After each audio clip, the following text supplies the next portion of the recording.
Hi, I'm Jeffrey Aaron reporting today from Air Cargo Europe, taking place from March 10th to 13th, 2011. Join us here as we go up close and personal with the people that make the global air cargo industry go. We're here with Ralf Auslander, Managing Director of Leisure Cargo, based in Dusseldorf, Germany. And we're asking Mr. Auslander, sir, what's new at Leisure? What is particularly on your mind these days? Jeffrey, we have been adding a few very important accounts to our portfolio during the first course, of the year 2011. These are mainly 3 additional carriers of the TUI group.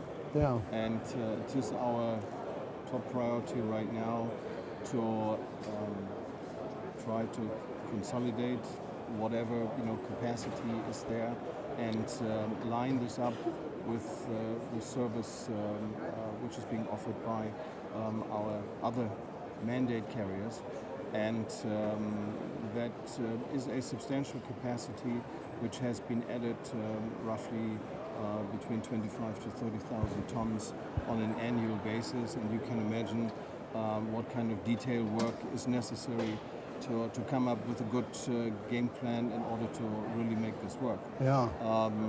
Like you doubled yourself all of a sudden. You just have this. Well, not 100% double, but yeah. Let's say we added about 35% wow. to our current yes. Overall production. Yes. And that means we have very intensive work to do, especially in the Caribbean, in the Dominican Republic, as well as Cancun and Mexico. These are currently booming markets. As you know, through Cancun we service Mexico City, and right now we have about 3 to 4 weekly trucks running within a 36-hour time frame from Cancun into Mexico City, which is working out very nicely. It's a good alternative to a high demand route directly into Mexico City, and there is a good percentage of overcapacity which cannot be carried on direct flights into Mexico City, at least with a relatively short transit time or waiting time until you get a firm booking. So the service through Cancun is quite acceptable to the cargo agents here in Europe. And the second area of development is the Dominican Republic, with the addition of the TUI group carriers. We offer, I would say, about 75% of the available capacity from the Dominican Republic into Europe, and I'm sure you're aware of the fact that these are mainly perishables. That means you have to, let's say, also organize the logistics very well in order to keep the customers happy. Not a lot of ground time. Not a lot of ground time, but the infrastructure, yes.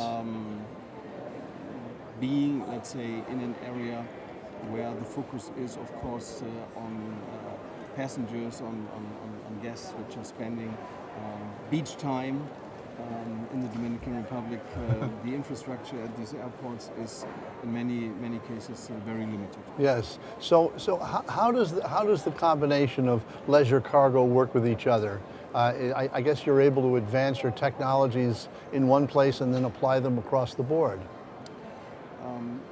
The main advantage, what we have right now, by adding new mandate carriers, we are increasing our network.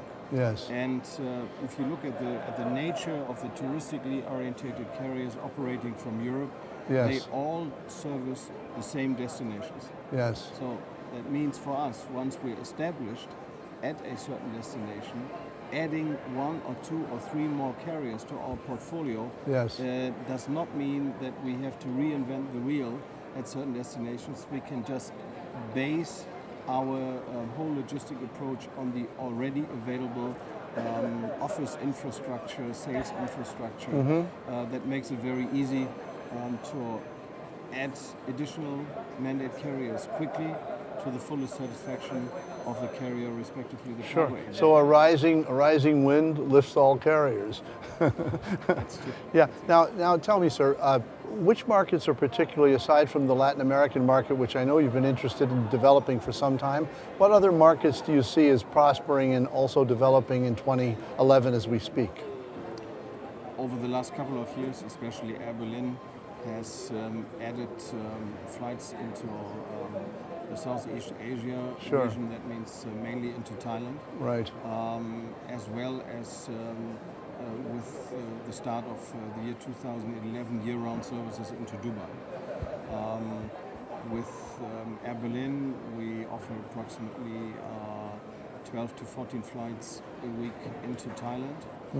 On a year-round basis. We offer daily departures from Germany into Dubai, plus about, let me just count, 11 flights a week out of Germany into JFK. Sure. That means these are the areas where we are progressing. This is where we see the highest rates of increases over the year, and I must say the load factor on these flights is extremely high, the cargo load factor. You mentioned that after 29, which everybody I guess would like to forget, 2010 was better, 2011 is coming back with some very solid movement upward in your business across the board. Can you tell me, sir, has anything surprised you? Just what's been going on, or the business, or some development that surprised you in air cargo? Maybe it's security, maybe it's fuel. I mean, fuel is a nasty surprise. I would say whatever is happening on the security side is not a surprise to me. Yeah.